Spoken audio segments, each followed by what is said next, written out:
எடப்பாடி பழனிசாமிக்கு வந்து தன்னுடைய பொறுப்பை அவர் எப்படி 4.5 வருஷம் தமிழ்நாட்டுக்கு முதலமைச்சராக இருந்தவர். நம்ம விஜய் பேசுகிறார், நடிகர் விஜய் பேசுகிறாருன்னா அவர் இப்போ தான் அரசியலில் வந்து தவழறாரு.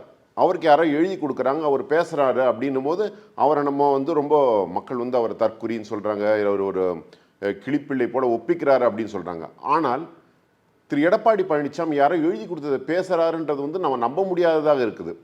ஏன்னா தமிழ்நாடு HRNCE ஆக்ட் இதோட பேசிக் 1959 ஆக்ட் அது. அதுவே செக்ஷன் 66 தான் வந்து கோவில் பணத்தை வச்சு என்ன செய்யலாம், சர்ப்ளஸ் ஃபண்ட்ஸ், கூடுதல் நிதி, கோயில் செலவு உபரி நிதியை வச்சு கோயில் செலவினங்கள் போக, அங்கே ஊழியர்களுக்கு கொடுத்தது போக, தினசரி பூஜைகள் போக, திருவிழாக்கள் போக, அங்கே நடக்கிற அன்னதானம், ஆதரவற்றோர் இல்லம் நடத்தலாம், இசை, நாட்டியம், நாடகம், கலை, பண்பாடு, இப்படி பல விஷயங்களை கொடுக்கும் போது கல்வியும் கொடுக்கலாம்.